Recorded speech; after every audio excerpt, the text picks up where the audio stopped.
Salut. Ah, il fait chaud, 40 degrés à l'ombre. On va peut-être parler de l'état d'estivation des escargots aujourd'hui. Ouais, on va faire ça.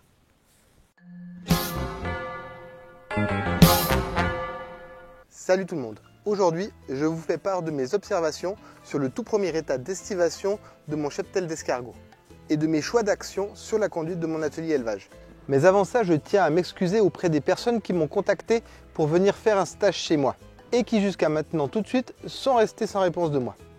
Alors premièrement, je tiens à dire que je suis vraiment flatté de la considération que vous me portez. Et deuxièmement, non, pas de stagiaire cette année. À cause d'une de mes règles d'or que je vais partager avec vous. Cette règle d'or, c'est la réponse à la question « Dans la vie, qui est-ce que j'écoute vraiment ?» En ce qui me concerne, la réponse que j'ai à cette question, c'est que j'écoute uniquement les personnes qui ont fait l'expérience de ce dont elles parlent. Par exemple, si je veux apprendre à conduire une moto, je vais écouter un professeur de moto-école. Par contre, si je veux devenir le plus grand pilote de moto de tous les temps, je ne vais pas écouter le professeur de moto-école. Je vais m'adresser à Valentino Rossi. Parce que je ne sais pas si vous l'avez remarqué dans la vie, on trouve tellement de théoriciens de 12 qui peuvent vous filer des cours sur tous les sujets, passé, présent et à venir. Avant que j'applique cette règle d'or, ces théoriciens de 12, au mieux, ils me faisaient perdre du temps, au pire, ils me faisaient douter de moi et parfois me poussaient à l'erreur. Bref, tout ça pour vous dire que cette année, c'est ma toute première saison hélicicole. Et toutes les actions que je mène, que je partage avec vous, ne sont que expérimentales. J'ignore complètement quel sera le fruit de mon travail. Si je prenais l'un d'entre vous en stage cette année, je ferais de moi un théoricien de 12. Et ça, non.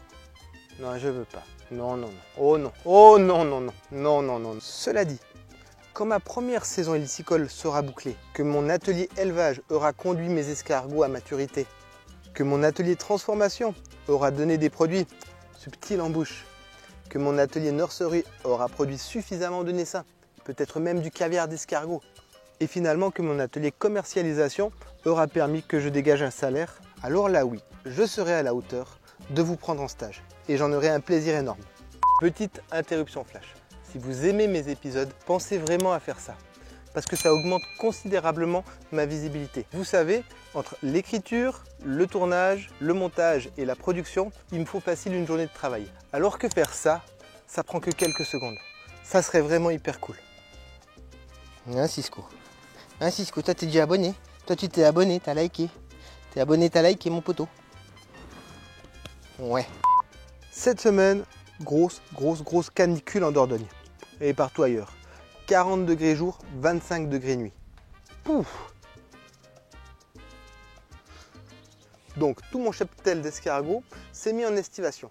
Il s'est tranquillement operculé, mis à l'ombre, à l'humidité sous les doses et il attend que les températures soient plus clémentes. Alors ce que je dois faire, c'est complètement arrêter d'arroser et complètement arrêter de nourrir. On fait ça afin d'éviter de perturber leurs cycles neuronaux et arrêter d'arroser quand il fait extrêmement chaud, ça permet d'éviter de créer un environnement favorable au développement bactérien. Alors ça, c'est la théorie qu'on apprend dans les livres.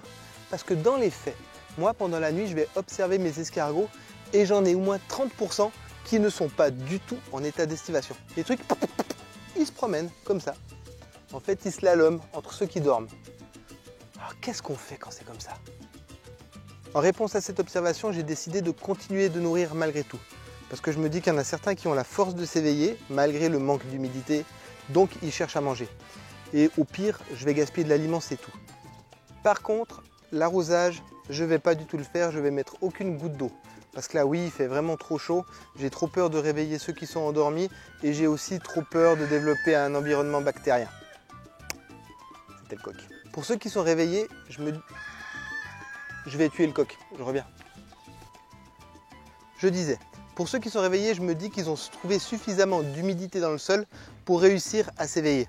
Donc s'ils ont réussi à se démerder comme ça, ils continuent sans eau. Et puis s'ils ne sont pas contents, ils ont qu'à se mettre à estiver comme ils font les copains. On a réussi. Alors dès que les températures sont devenues un petit peu plus clémentes, je vais recommencer à arroser et à nourrir mes escargots. Et j'espère que tout mon cheptel se réveillera comme si de rien n'était. C'est seulement à ce moment-là que je verrai si mes choix étaient concluants ou non. Et bien sûr, je partagerai tout ça avec vous. c'est tout pour cette semaine. Moi, je vais me mettre à l'ombre, il fait vraiment trop chaud. En attendant, continuez de parler d'escargots. Et à bientôt.